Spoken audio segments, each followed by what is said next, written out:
अवधूत चिंतन श्री गुरुदेव दत्त. श्री स्वामी समर्थ. श्री स्वामी समर्थ सगळ्यांना. तर आजच्या व्हिडिओमध्ये आपण पाहणार आहोत श्री स्वामी समर्थांची पुण्यतिथी निमित्त आपल्याला श्री गुरुचरित्राचं पारायण कसं करायचं आहे, कोणते नियम आपल्याला पाळायचे आहेत, त्याच्याबद्दल मी तुम्हाला आजच्या व्हिडिओमध्ये माहिती देणार आहे. तर स्किप न करता आजचा व्हिडिओ तुम्हाला शेवटपर्यंत पाहायचा आहे. नवीन असाल आपल्या चॅनलवर तर आपल्या चॅनलला सबस्क्राईब करायचं आहे आणि स्वामी भक्त असाल तर आपल्याला कमेंटमध्ये लिहायचं आहे अवधूत चिंतन श्री गुरुदेव दत्त किंवा श्री स्वामी समर्थ आपल्याला लिहायचं आहे. या दिवशी स्वामी महाराजांनी त्यांचा अवतार कार्य संपवले होते, म्हणून आपल्याला हा दिवस साजरा करायचा आहे पुण्यतिथी म्हणून. त्या दिवशी आपल्याला काही सेवा आपल्याला त्यांच्या चरणावर आपल्याला अर्पण करायचे आहेत. असं नाही की स्वामी महाराज ची पुण्यतिथी आली म्हणजे स्वामी महाराज नाही, तर क्षणोक्षणी आपल्याला सांगत असतात स्वामी महाराज आपल्या सोबतच आहेत. जरी ते देहाने नसले तरी आपल्या सोबत स्वामी महाराज आहेतच, आपल्याला क्षणोक्षणी आपल्याला दाखवून देत असतात. गुरुचरित्राचं पारायण आपल्याला या ठिकाणी करायचं आहे.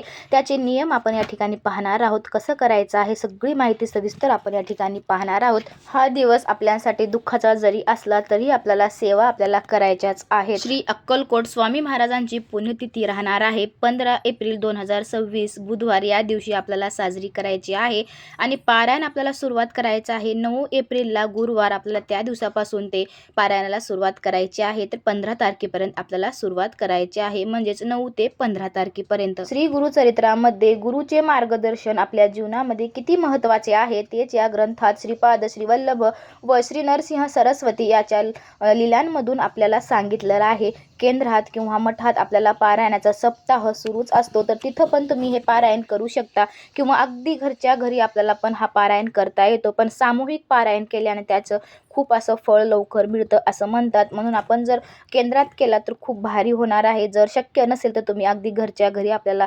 गुरुचरित्र पारायणाचा आपल्याला सुरुवात करायची आहे. गुरुचरित्र पारायण आपल्याला जर वाचायला संधी जर मिळाली तर आपल्याला त्या संधीचं सोनं आपल्याला करून घेता आलं पाहिजे. श्री गुरुचरित्र हा 5वा वेद मानला आहे बरं का. हा ग्रंथ साधा नसून देवी शक्तीने भरलेला सिद्ध मंत्र रूप महाप्रसादिक आणि वरद ग्रंथ आहे. या पोथीचे आपल्याला पारायण करत असताना आपलं अंतकरण शुद्ध ठेवायचं आहे आणि आपल्याला खोटे अजिबात बोलायचं नाही, कोणाची निंदा आपल्याला करायची नाही, कोणावर रागवायचं आपल्याला नाही. शरीर व मनाची शुद्धता आपल्याला या ठिकाणी पाळायची आहे. सर्वप्रथम आपल्याला पाळायचे आहेत ते म्हणजे 3 नियम. फक्त 3 नियमच आपल्याला लागू होतात, बाकी नियम साधे सोपेच आहेत.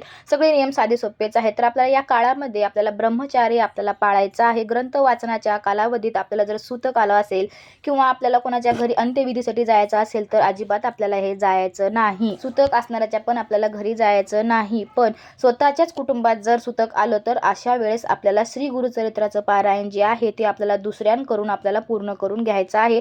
तशाच तसं आपल्याला ठेवायचं नाही, अर्धवट सोडून जायचं नाही. आपल्याला दिवसभरामध्ये आपलं जे पारायण सुरू असतं त्यावेळेस आपल्या घरामध्ये गोमूत्र आपल्याला शिपडायचं आहे आणि श्री गुरुचरित्र पारायण सुरू असताना दुसऱ्यांच्या घरचं अन्न आपल्याला खायचं नाही, म्हणजेच परअन्न आपल्याला घ्यायचं नाही. जर पुरुष हे पारायण करत असतील तर ते आपल्या आईच्या हातचं, पत्नीच्या हातचं किंवा बहिणीच्या हातचं जरी खाल्लं तरी या ठिकाणी चालणार आहे. आपल्याला 7 दिवस उपवास करायची गरज नाही. अगदी आपल्याला 2 टाईम जेवण करून आपल्याला हे पारायण करता येते. सकाळ संध्याकाळ फक्त आपल्याला एक धान्य अन्न खायचं आहे. एक धान्य अन्न म्हणजे जर तुम्ही पहिल्याच दिवशी तुम्ही गव्हाचं अन्न म्हणजे चपाती जर खाल्ला तर आपल्याला 7ही दिवस चपातीच खायची आहे. जर तुम्ही ज्वारीची भाकर जर खाल्ला तर आपल्याला 7ही दिवस ज्वारीची भाकरच आपल्याला खायचं आहे. आणि भाज्यांमध्ये म्हणलं तर वांगा आपल्याला खायचा नाही, बटाटा आणि तुरीची डाळ, म्हणजे डाळी तुम्ही कोणतेच खायचे नाहीत, कारण की त्याच्याने आपल्याला पित्त होतं. कारण की आपल्या शरीराला ज्या अन्नापासून हानी होईल, आपल्या शरीराला त्रास होईल असं अन्न आपल्याला घ्यायचं नाही. हलकं फुलकं अन्न आपल्याला घ्यायचं आहे, जे की पचायला सोपं पडेल असंच अन्न आपल्याला खायचं आहे. 2 वेळेस शेपूची भाजी आपल्याला या ठिकाणी खायची नाही, कारण त्याच्याने आपल्याला ढेकर येतं. कारण की आपल्याला याच्यासाठीच मी सांगते की आपल्याला 7 दिवस हलकं अन्न खायचे, कारण आपल्या शरीराला कोणती हानी होणार नाही. जर आपल्या शरीराला हानी झाली तर आपलं पारायण कसं पूर्ण होणार म्हणून सांगते. कारण या काळामध्ये आपली झोप पण पूर्ण होत नाही, म्हणून आपण जड अन्न खाल्लं तर पचायला पण अवघड जातं. म्हणून नियम काय अवघड नाहीत, फक्त आपण हलकं फुलकं खायचं आहे. भात बी आपल्याला खायचा नाही, कारण त्याच्याने आपल्याला सुस्ती जास्त येते, म्हणून आपल्याला भात पण आपल्याला खायचं खायचा नाही, तुरीची डाळ खायची नाही, पालेभाज्या तुम्ही खाऊ शकता आणि गव्हाची चपाती आणि किंवा ज्वारीची भाकरी तुम्ही या ठिकाणी खाऊ शकता. आता पर अन्न म्हणलं तर काही लोकांना अडचण येते. मग अडचण आल्या तर आपल्याला स्वखर्चाने आपल्याला बाहेरचं खायचं आहे की त्याच्यामध्ये तामसिक आहार नसला पाहिजे, म्हणजेच कांदा लसूण बाहेरच्या अन्नामध्ये नसेल तरच आपल्याला खायचं आहे. जर तुम्ही दूध घेऊ शकता एखाद्याच्या घरी गेलात तर, पण खरं तर तुम्ही जायचंच नाही बाहेरचं, पण अडचण जर आली तर आपल्याला जायचं असेल तर पर अन्न घेत असताना आपल्याला त्याच्यामध्ये कांदा लसूण घ्यायचा नाही आणि घरी पण आपल्याला कांदा लसूण घ्यायचा नाही अन्नामध्ये.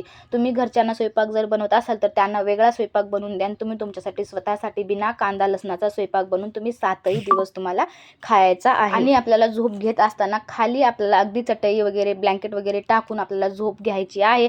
जर कोणाला कंबरदुखीचा जर त्रास असेल तर तुम्ही बेडवर पलंगावर तुम्ही झोपू शकता, पण गादी वगैरे आपल्याला काढून त्या ठिकाणी चटई टाकून आपल्याला झोपायचं आहे.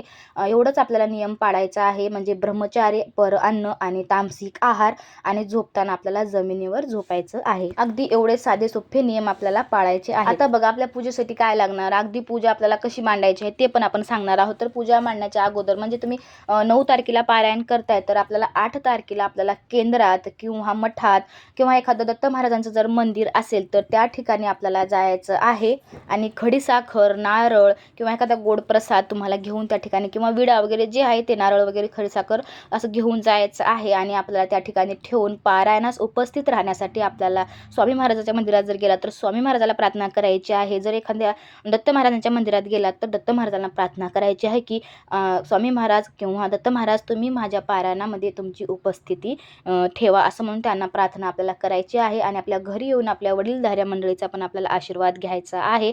पारायणाला बसण्याच्या अगोदर रोज वडीलधाऱ्या माणसांचा आशीर्वाद घेऊन आपल्याला पारायणाला बसायचं आहे. हा एक नियम खूप महत्त्वाचा आहे. पारायणाच्या अगोदर आपल्याला श्री गुरुचरित्र वाचण्याच्या पूर्वी आदल्या दिवशी आपल्याला 1 गाय व 4 कुत्रे यांना आपल्याला गव्हाच्या पोळीचा आपल्याला नैवेद्य त्यांना खाऊ घालायचा आहे. 4 कुत्रे म्हणजे 4 वेद आहेत बरं का, आणि 1 गाय म्हणजे दत्तात्रेयाची कामधेनू आहे. म्हणून हा नियम आपल्याला पाळायचाच आहे, म्हणजे पाळायचाच आहे. एवढे साधे नियम आपल्याला पाळून आपल्याला गुरुचरित्राचं पारायण करायचं आहे. आपल्याला पूजेसाठी लाल गुलाबाचे फुलं घ्यायचे आहेत, तुळशीची पानं घ्यायची आहेत, अगरबत्ती, धूप, आपल्याला कलश घ्यायचा आहे, विड्याची पानं घ्यायची आहेत. नैवेद्यासाठी तुम्ही पेढे घेऊ शकता, एखादा गोड पदार्थ तुम्ही घेऊ शकता, अष्टगंध, चंदन, अत्तर, आपल्याला रांगोळीचं पीठ घ्यायचं आहे आणि 2 आसन घ्यायचे आहेत. 2 आसन याच्यासाठी की आपले दत्त महाराज आपलं पारायण चालू असताना उपस्थिती देत असतात, म्हणून त्यांच्यासाठी एक आसन ठेवायचं आहे आणि एक आपल्यासाठी, आणि एक चौरंग आपल्याला घ्यायचं आहे. चौरंगावर आपल्याला पिवळे वस्त्र किंवा लाल वस्त्र, भगवे वस्त्र, आपण या दोन्ही तिन्हीपैकी कोणतंही एक वस्त्र तुम्हाला त्या ठिकाणी घ्यायचं आहे.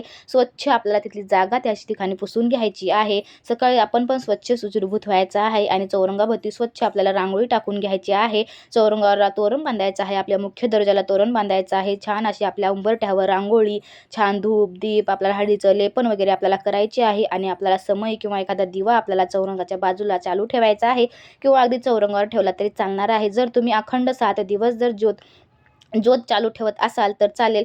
जर नसेल तर तुम्ही पोथी वाचण्यापुरतं जर ठेवत असाल तर पोथी वाचताना दिवा प्रज्वलित करायचा आहे आणि रोज सकाळ संध्याकाळ दिवा आपल्याला प्रज्वलित करून घ्यायचा आहे. आणि वाचन करत असताना आपल्याला पूर्व किंवा उत्तर दिशेलाच तोंड करून बसायचं आहे. वाचन करण्याच्या आधी रोज श्री दत्त महाराजांच्या फोटोची व पोथीची आपल्याला पूजा करायची आहे. जर स्वामी महाराजांची मूर्ती फोटो असेल तर त्यांचा पण आपल्याला तिथं फोटो मूर्ती आपल्याला ठेवायची आहे. त्यांची पण रोज आपल्याला पूजा करूनच आपल्याला वाचायला सुरुवात करायची आहे. फक्त वाचन करत असताना आपलं तोंड उत्तर किंवा पूर्व दिशेला आपल्याला ठेवायचं आहे. आणि रोज आपल्याला 1 गायत्री माळ आणि 1 माळ श्री स्वामी समर्थ या मंत्राचा आपल्याला जप करायचा आहे. आणि गणपती अथर्व शीर्ष आपल्याला वाचूनच पोथी वाचायला सुरुवात आपल्याला करायची आहे. स्वामी समर्थाची आपल्याला माळ घ्यायची आहे. जी आपली नित्यसेवा आपण करत असतो, स्वामी चरित्राचा अमृताचे अध्याय आपल्याला घ्यायचे आहेत. जे काय आपली नित्यसेवा आहे ते करून मग श्री गुरुचरित्र पारायणाला वाचायला आपल्याला बसायचं आहे. फक्त हे पोथी वाचत असताना पहाटे 3 ते सायंकाळी 4 या दरम्यानच आपल्याला वाचायचं आहे. दुपारी 12 ते 12:30 त्या ही वेळ श्री दत्त महाराजांच्या भिक्षेची असते, म्हणून या वेळेस आपल्याला पारायण वाचन बंद ठेवायचं आहे. पारायणाचे 7 दिवस सकाळी व संध्याकाळी पोथीला नैवेद्य दाखवून आरती आपल्याला करायची आहे. आणि हो, रोज रात्री झोपण्यापूर्वी श्री विष्णू सहस्त्रनामाचं आपल्याला वाचन करायचं आहे. म्हणजेच की आपण जे काय आपल्या वाचताना चुका वगैरे झाल्या असतील तर या पोथीने आपल्या सगळ्या चुका दूर होत असतात. फक्त पोथी वाचत असताना आपल्याला घाई गडबड करायची नाही. एक ओळ आपल्याला छान पद्धतीने आपल्याला वाचायची आहे. म्हणजे एक ओळ आपल्याला समजून घ्यायचे आहे, एक शब्द आपल्याला समजून घेऊन आत्मसात आपल्याला करायचं आहे. म्हणून छान अशी आपल्याला पोथी वाचन करायची आहे. व्हिडिओ मोठा होईल या कारणाने तुम्हाला उद्यापन कसं करायचं मी आजच्या व्हिडिओमध्ये नाही सांगणार, तर तुम्हाला उद्याच्या व्हिडिओमध्ये तुम्हाला मी सांगणार. श्री गुरुचरित्र पारायणाच्या पोथीचं आपल्याला कसं उद्यापन करायचं आहे त्याची माहिती आपण उद्याच्या व्हिडिओमध्ये पाहूया. तोपर्यंत तुम्हा सगळ्यांना श्री स्वामी समर्थ. शेवटपर्यंत व्हिडिओ बघितल्याबद्दल मनापासून धन्यवाद करते. आजची माहिती जर तुम्हाला आवडली असेल तर शेअर करा, सबस्क्राईब करा, लाईक करा. धन्यवाद सगळ्यांना. बाय बाय सगळ्यांना.